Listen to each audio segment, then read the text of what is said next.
Les 42 commandements de la Ma'at. Ma'at représente la vérité et la justice. L'opposé de la Ma'at est Isfet. Isfet et ses adeptes doivent être vaincus à tout prix, y compris par les moyens violents s'ils le font en dernier recours. C'est cette conception de la pratique perpétuelle du bien qui explique pourquoi nous, les Africains, sans avoir été absolument parfaits, avons été le peuple le plus vertueux au monde dans les temps anciens. Absence de système esclavagiste, absence de génocide avant l'influence étrangère, absence de famine, absence de sans domicile, solidarité renforcée, des guerres faisant couler le moins de sang possible, des rois aimés qui régnaient pour le bien de leur peuple, hospitalité envers les étrangers.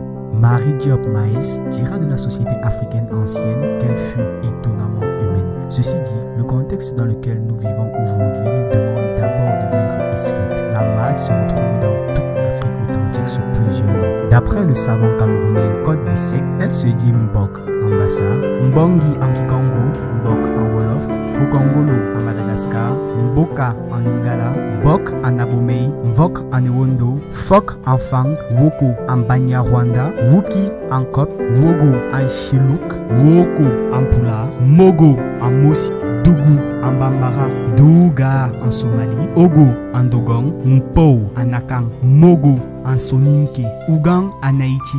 Veuillez bien l'excuser pour la mauvaise prononciation. La vie de chaque Africain doit être dédiée à faire la Ma'at. Et c'est lorsqu'on meurt qu'on doit prouver que l'on a appliqué la Ma'at en passant par le jugement dernier. À la mort, le corps périt, l'énergie indestructible reste. L'âme ou l'esprit est comptable des actes que l'on a commis et doit être jugé par Osiré. Osiré en tant que premier être à avoir connu le cycle de l'existence. Vie, mort, justification, résurrection, est apte à déterminer qui a obéi aux lois divines. Le défunt est introduit dans la salle des deux Ma'at par Horus. Son cœur où siège son âme est déposé dans une balance par Anubis.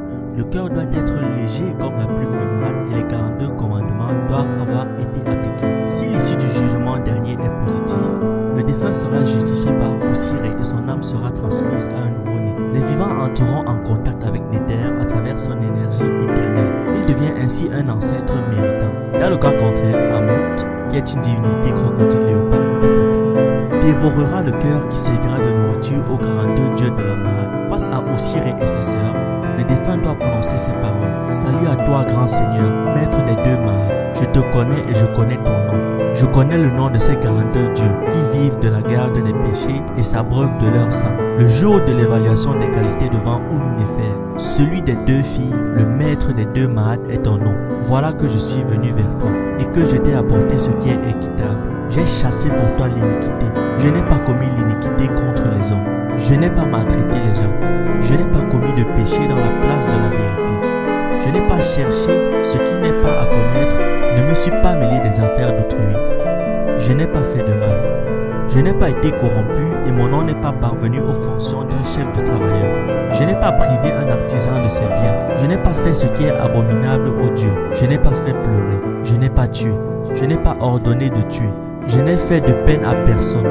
Je n'ai pas amoindri les offrandes alimentaires dans les temples. Je n'ai pas blasphémé les dieux primordiaux. Je n'ai pas volé les galettes des bienheureux. Je n'ai pas été pédéraste.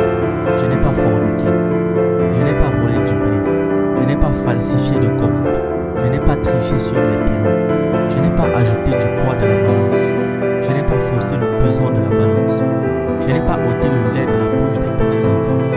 Je n'ai pas privé le petit bétail de ses élevages. Je n'ai pas piégé d'oiseaux dans les roselières de Dieu. Je n'ai pas pêché le poisson de leur lagune. Je n'ai pas retenu l'eau dans sa saison. Je n'ai pas opposé une digue à une eau courante. Je n'ai pas éteint un feu dans son ardeur. Je n'ai pas omis les jours des offrandes de viande. Je n'ai pas détourné le bétail du repas du Néter. Je ne me suis pas opposé à un Néter dans ses sorties en procession. Je suis pur, je suis pur, je suis pur, je suis pur. Il ne m'arrivera pas de mal en ce pays, car je connais le nom de ces Néters qui s'y trouvent. Je n'ai pas blasphémé Néter. Je n'ai pas agi avec violence. Je n'ai pas été de mauvaise humeur. Je n'ai pas été sourd aux paroles de vérité. Je n'ai pas été bavard. Je n'ai pas dit de mensonges. Je n'ai pas inspiré de crainte. Je n'ai pas pollué les eaux. Je n'ai pas insulté le roi. Je n'ai pas été hautain. Salut à vous qui êtes dans cette salle des deux Ma'at. vous qui êtes exempts de mensonges, me voici venu à vous, sans péché, sans délit, sans vilainie, sans accusateur, sans quelqu'un contre qui j'ai sévi. J'ai fait ce dont parlent les Néther, ce dont se réjouissent les Néther. J'ai satisfait le Néther aussi par ce qu'il aime. J'ai donné le pain à la famille, de l'eau à l'altéré, des vêtements à celui qui était nu, une barque à celui qui n'en avait pas. Alors sauvez-moi, protégez-moi, ne faites pas de rapport contre moi devant le grand Néther.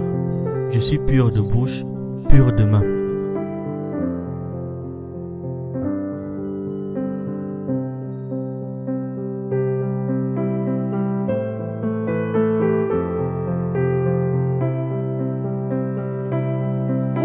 igihugu catuvyaye muvyeyi wa twese, abatoteza ibibondo vyawe bakaguhagarara mu nda, bakiba bakica bakangaza, amarira y'abavyeyi ntabatera ikinya turababona. Humura igihugu ciza, gumya umutima kuko uracafise intwari zirangwa n'ukuri n'ubuntu, zikazira kubunda hageze kugarukira imfuvyi n'abavyeyi. Humura Burundi bwacu, turagirya basokuru baturaze ubutwari n'urukundo rw'igihugu, tuzokwama twitangira abanyagihugu, twiyubaha kandi twiyubahiriza. Komera Abarundi kandi mukomeze n'abandi, mwime imitima inzanko zidashira, indwara zo kwikunda no kudaca bugufi. Dushire imbere ibikorwa byo kugarukira icatuvyaye.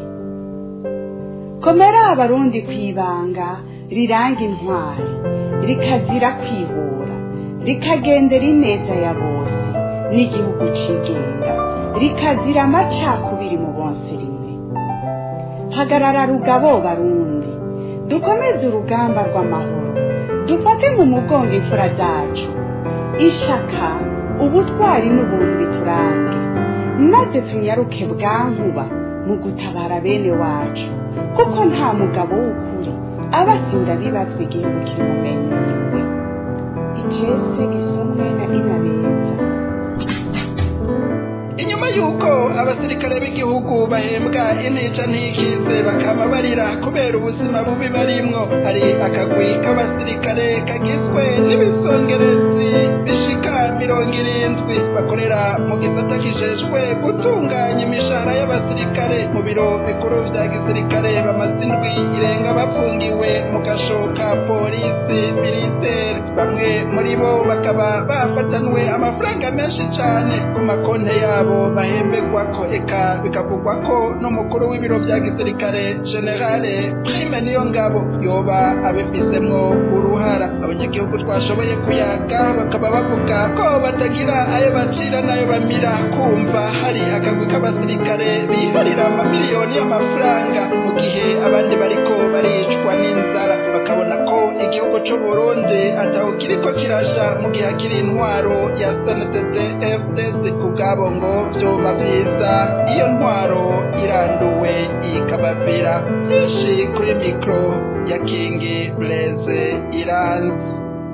Abo basirikare bose uko bashika 70 bakorera aho mu biro bikuru bya gisirikare mu gisata kijejwe gutunganya ivyara bita biro kijejwe gutunganya.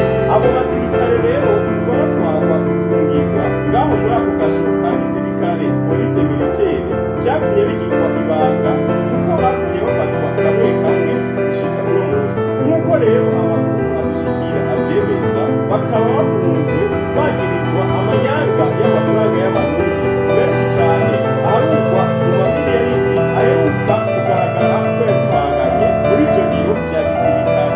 Intandaro yatumye ayo mafaranga amenyekana akaba ari uko hari abasirikare b'abasuzofisiye babiri bafatanywe amafaranga y'amarundi menshi cyane ku makonte yabo bagiye kuyakura. Uwa mbere akaba yarafise ko imiliyoni zirenga gato 400, uwa kabiri nawe ayashika umuriyaridi umwe. Ivyo rero bikaba byateye amakenga abakozi b'ibanki nkuru y'igihugu BRB, ariko gucatanguzo amatohoza hacaramenyekana ko ari abakozi nka bose bakorera aho muri ico gisata co guhemba abasirikare. Radio yanyu Haguruka nayo ikaba yakoze amatohoza yihariye, tukaba twashoboye kumenya ko ayo manyanga amaze igihe kinini. Uko yakorwa nako akaba ari uko hari akagwi k'abakuru mu vya gisirikare ngaho mu biro bikuru vya gisirikare kahora kiba amafaranga kuyateguriwe igisirikare kakayacisha ku makonte y'abasirikare bato bato, nabo bagaheza bakaja kuyabakurirako bagaca bahabwa amafaranga make muri yo, ico twokwita nka komisiyo mu kinyamazuru. Tukaba kandi twashoboye kumenya ko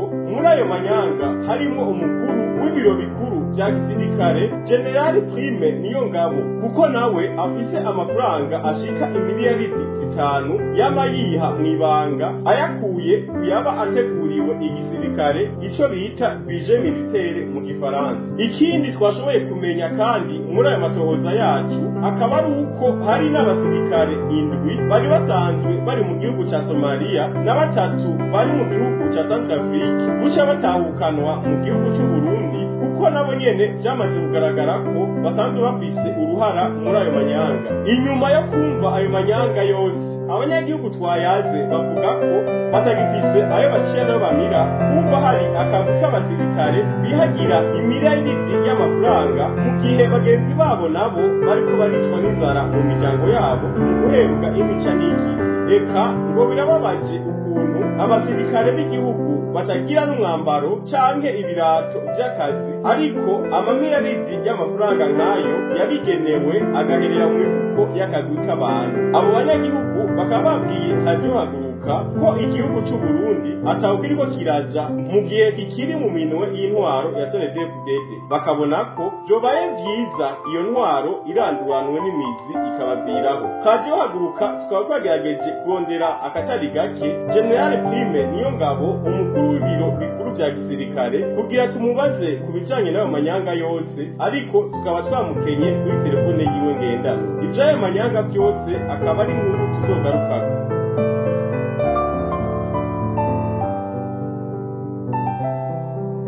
kazina muntu aho abakenyezi n'abana ngo ntibyigeze byubahirizwa n'intwaro ikomoka ku mugambwe CNDD-FDD.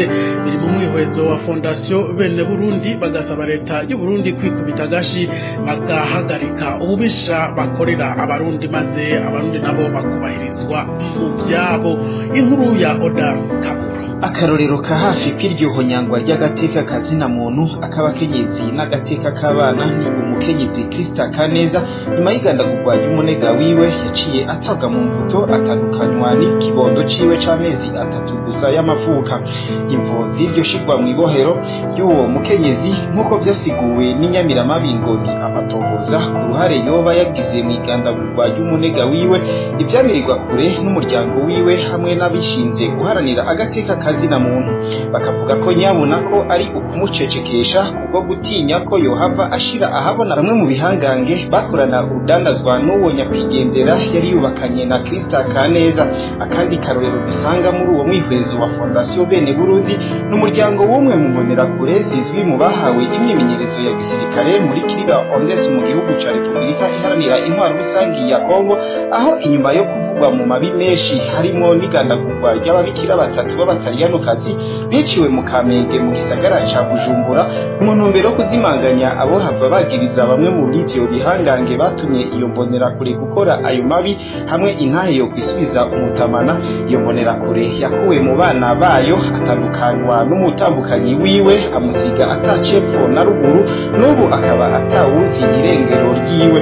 Umukenyezi wiwe agize ngo arayanyaga yahizwe bukware na bamwe muri ivyo bihangange kubw'amahirwe. Abana biwe b'abahungu 3 bagizwe n'amahasa b'imyaka 8 y'amavuka hamwe n'ubakurikira afise imyaka 6 ntibaguye mu minwe yabo bahiga guherekeza uwo muryango. Utwo twana tukaba twishwe n'agahinda mu buhungiro. Umuvyeyi wabo bana bana akaba abohewe mu kibanza kitazwi. Wobwira icyo ashaka kumenya kuri iryo hagarikwa akaba yobaza bamwe mu bari inyuma y'ako gatotezo kuri uwo muryango aribo Anita Irambona, umutamukanyi wa musitanteri muri komine Ndava, aboneka kuri telefone nimero akamenyetso ko guteranya 257 79 74 Aloyizi Ndenzako afise telefone ngendanwa akamenyetso ko guteranya 257 79 ubusa 38. Epitasi Nduwamahoro ari mu bacungera umutekano wa Evariste Ndayishimiye akaba ahamagazwa kuri telefone ngendanwa akamenyetso ko guteranya 257 79 Uwa nyuma muri abo bakuye mu buhungiro uwo mukenyezi ni umukozi w'igenzereza ry'u Burundi azwi ku izina rya Ahmed Nabiri. Nimero telefone yiwe ngendanwa ni akamenyetso ko guteranya 257 79 Fondation Bene Burundi bagasozera basaba leta y'u Burundi irongowe na Evariste Ndayishimiye gukubitiza agatima mpembero kuri ivyo bibondo bakarekura abavyeyi babo maze bagasubira kubona abatandukanijwe nabo. Odas Kaburo ndagukengurukire kuba umupfakazi Krista Kaneza yaraye arekuwe n'ingingo nziza naho yaramaze amezi 10 mu ibohero rikuru rya Mpimba azira ubusa. Ibi nibishikirizwa na Pacifique Ninahazo yarongoye Fokode n'umugambi Ndondeza akaba yabishikirije mu gihe Kaneza yaraye arekuwe. Tumukurikire. Ingingo y'ukurekura umupfasoni Krista Kaneza by'agateganyo yaratunezereye. Krista Kaneza mu kivuga ko yaramaze amezi 10 apfunzwe mu karenganyo katagira izina inyuma yaho agandaguriwe umushingantahe wiwe Thierry Kubwimana mu ijoro ryo kuwa 24 rishira wa 25 Nyonyo mu 2020. Kuva agifatwa twari twagumye twibutsa ko uyu mukenyezi apfunzwe ku karenganyo kubera ko n'umuvugizi w'igipolisi cy'u Burundi Petero Nkurikiye atigeze yerekana ivyemezo vy'ivyo ariko aramwagiriza ko ari we yoba yari pfakaje ko yoba yakoranye n'abagandaguye umushingantahe wiwe. Muribuka kandi ko mu kwezi kwa kabiri sentare nkuru ya Muha yari yashinze ko Krista Kaneza yorekurwa by'agateganyo akazobandanya aburana yidegemvya, ariko ico gihe byari byadutangaje ni ingene umukuru w'iperereza mu gihugu hagati Alfred Innocent Museremu yabujije ko ingingo y'abacamanza ija mu ngiro. Mu nyuma araheza avugana n'umushikirizamanza mukuru wo muri Muha ko ukunguruza urwo urubanza rwarungurujwe. Abacamanza barasubira barakorana mu kwezi kwa gatanu. Ico gihe twari twiteze ko baheza bakishura mu masaha 48, ariko baza gufata ingingo haciye amezi 3 maze mu kwezi k'umunani basubira gushinga ingingo yemeza ko Krista Kaneza yoburana yidegemvya kubera ko abacamanza nabo nyene ataco babona gifaditse cyotuma Krista Kaneza yagira ko yakoranye n'umugabo wiwe. Ariko naho nyene byaradutangaje ingene kuva mu k'umunani gushika mu ntango y'ukwezi kwa 12 Krista Kaneza atari bwarekugwe, abamupfunze atangingo nimwe bari bacishimikije yatuma bashobora kuba bamufise. No kuvuga ko yari amaze amezi 3 arenga apfunzwe bidaciye mu mategeko, kandi naho nyene abantu baguma basemerera ko umukenyezi yore kuba kidegeje. Mu ndwi heze amashyirahamwe atari make ahamya hagati y'akazi na muntu yaba ayo mu Burundi yaba amashyirahamwe yo hanze barandikiye umushikiranganje mushasha w'ubutungane Domine Banyankimbona bamusaba ko ingingo z'ubutungane zirekura Krista Kaneza ko zokubahirizwa. Ubu rero turibaza ko uyu mushikiranganje ari we ashobora kuba yabikoze maze Krista Kaneza akarekurwa. Abaye ari we turamukeje tunamwipfurije ko yobandanya muri uwo murongo. Ibibazo mu butungane ni byinshi, abantu bapfungiwe ubusa ni benshi, maze afashe abo bose bapfungiwe ukarenganyo ko boheza bakarekurwa. Ariko kandi ifungurwa rya Krista Kaneza ntirisigura ko idosiye irangiye. Ku bwacu tuba dusaba ko hamenyekana by'ukuri abagandaguye Thierry Kubwimana, ababitegetse n'ico bamugoye, kuko twebwe matohoza yacu tubona ko Thierry Kubwimana yagandaguwe n'urwego rw'iperereza narijya abafashe bavuga ko banavyemerera bajya bafashwe bose tubafise ko amakuru ko bari basanzwe bakorana n'iperereza ry'u Burundi. Turasaba rero ko umuco woboneka Thierry Kubwimana ntabe umurongo muremure w'abandi bantu benshi mu Burundi bagenda baricwa ntihagire na kimwe gikurikirana ntihigere hamenyekana ababishe abarimo. Pacifique Nazwe arongoye Fokode hamwe n'umugambi Ndondeza. Genzi wawe uje yavuze ati bafashe ibigwanisho nk'uko n'abandi benshi bari bafashe ibigwanisho kubera ibintu bitagenda neza mu gihugu kugira ngo bagerageze guhindura kurondera impinduka. Uravuga yuko atari abantu biteka gute cyane ejo bundi nabagejejeho inkuru ivuga ku rupfu rwa Thierry Kubwimana. Polisi y'igihugu y'u Burundi yatangaje yuko yaba yarishwe ku bufatanye n'umugore wiwe. Ndaje noneho rusasa mbabwire twamenya amakuru y'ibanga akomeye cyane. Ngiye kubabwira abajenero bane bakomeye muri CNDD-FDD bari hejuru mu butegetsi bwo hejuru mu bushorishori bishe uyu mugabo Thierry Kubwimana. Apana ibyo kuvuga ngo ni umugore wiwe ngo wamwishe. Ndaje mbabwire byose ukuntu bimeze. Abo bajenerali ndaje mbababwire bishe uyu mugabo n'impamvu abajenerali bo muri CNDD-FDD bafashe icyemezo cyo kwica Thierry Kubwimana. Nese byatewe n'iki? Ndaza kubabwira byose bibafite muri iyi nkuru.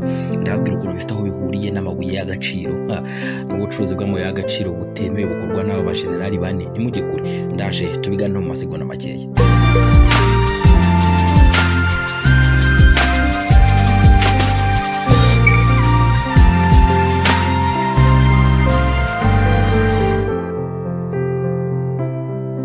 Yes, bakunze bacu kuri Shami TV no mukora mukora ibiganiro tubagezaho. Iyi ni Shami TV. Unyakira na hasanditse ijambo subscribe cyangwa sabone ugafyonda ko umuntu ukajya ubona amakuru yacu agushika ko umunsi ku munsi. Bakunzi bacu bimeze bite? Hashize iminsi itari mike tubabwira ibijyanye n'urupfu rw'uyu mugabo mu by'ukuri rwe rwabaye amayobera.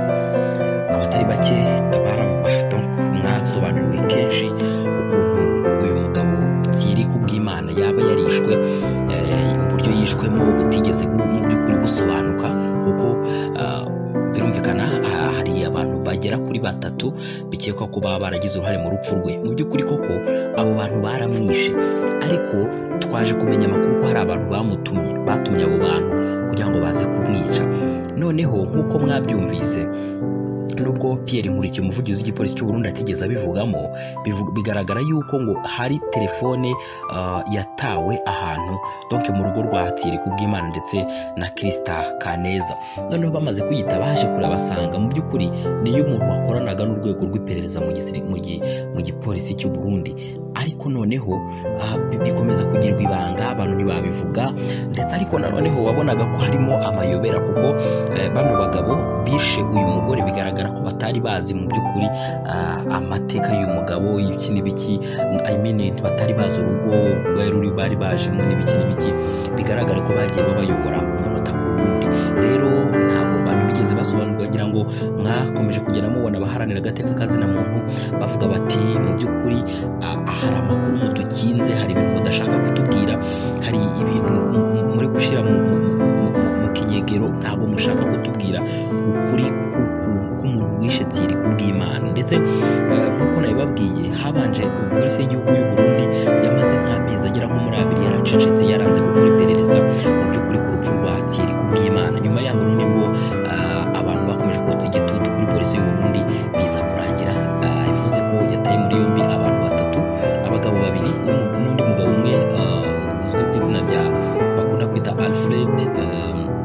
Noneho nyuma yaho nibwo baje kuvuga bati noneho dusanze n'umugore wiwe, umutambukanye wiwe Krista Kaneza yarabigizemo uruhare. Ariko mu by'ukuri ubwo ruhare abavuga ntaho ruriye mu by'ukuri n'ibintu ngiye kubabwira, kuko twamenye amakuru y'ibanga avuye ahantu hakomeye mu by'ukuri agaragaza uburyo abajenerali bo muri CNDD-FDD bane ngiye kubabwira bagize uruhare rukomeye mu kwicwa kwa Thierry Kubwimana. Ese ubundi Thierry Kubwimana ni muntu ki? Kwanza reka nze mbabwire Thierry Kubwimana uyu nguyu ahantu ubundi ikintu bishingiye urupfu rw'uyu mugabo ni iki? Uyu mutipe Thierry Kubwimana yize mu Burusiya, byumve neza mwitonze, yize mu Burusiya. Noneho aza gukorana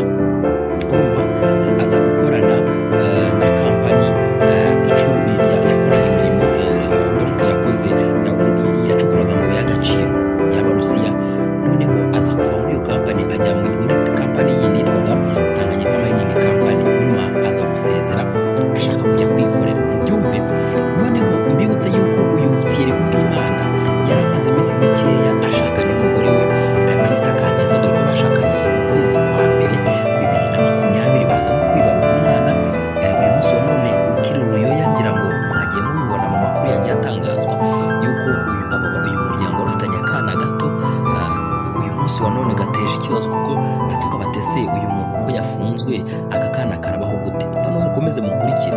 Nari ngeze aho nababwiraga yuko uyu mugabo yaje kuva mu Burusiya akaza, noneho abanza gukorana na kampani yacukuraga amabuye y'agaciro y'Abarusiya, noneho nyuma aza kujya mu yitwa Tanganyika Mining Company Limited, noneho aza kuvamo. Ariko noneho nagira ngo mubwire ko Thierry Kubwimana afata iki cyemezo cyo gusezera muri iyi kampani yacukuraga amabuye y'agaciro, donc yarimo Abarusiya.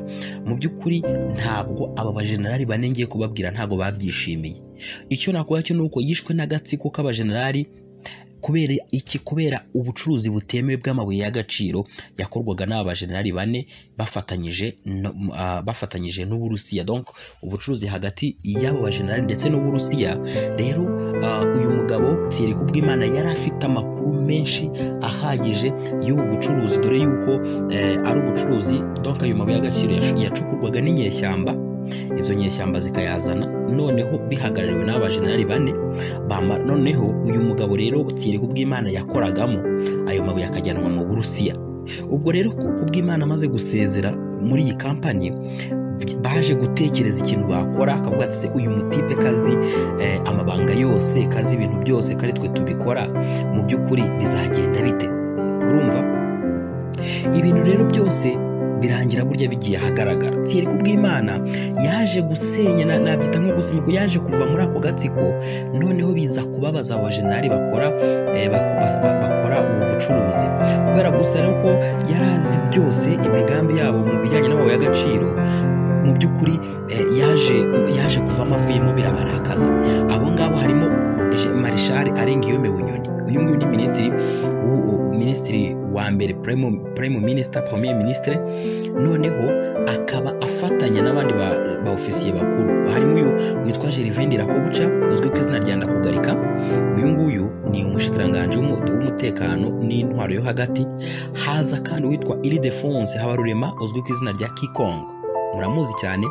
Noneho akaza n'umuyobozi w'ikigo cy'ubutasi n'ubugenzuzi wungirije wa polisi ndetse na Christophe Manirambona uzwi ku izina rya Wakenya. Inshuti zanjye, nk'uko rero byagendekeye yitwaga Ernest Manirumva warwanyaga uburenganzira bw'ikiremwamuntu wishwe muri 2009. Iyicwa ry'agashinyaguro ry'uyu musore Thierry Kubwimana bivugwa ko ngo byagizwemo uruhare n'uyu mugore we wari ukiri mutoya. Mu by'ukuri ngo ni ibintu by'agakino biri aho ngaho, nk'uko amakuru twiboneye atugezeho aka kanya abitubwira, ngo nta gakino kari aho ngaho. Thierry Kubwimana yashegeshwe n'aka gatsiko k'abajenerali bayobora ubutegetsi bw'u Burundi, ndetse mu by'ukuri bikagaragara yuko bamwikinga, donc bamufataga nk'agakingirizo kugira ngo babone ukuntu, donc baramwikingaga kugira ngo babone ukuntu amabuye agenda, bigaragare yuko ari we ubikora, kandi mu by'ukuri bikorwa n'aba bajenerali bakomeye. Nk'uko nabibabwiye, uyu musore wigiye mu Burusiya yahawe akazi, avuye mu Burusiya ahabwa akazi n'isosiyete ikora ubucuruzi bw'Uburusiya mu Burundi. Iyo sosiyete ikorana n'agatsiko k'inyeshyamba gacukura kakanacuruza amabuye y'agaciro.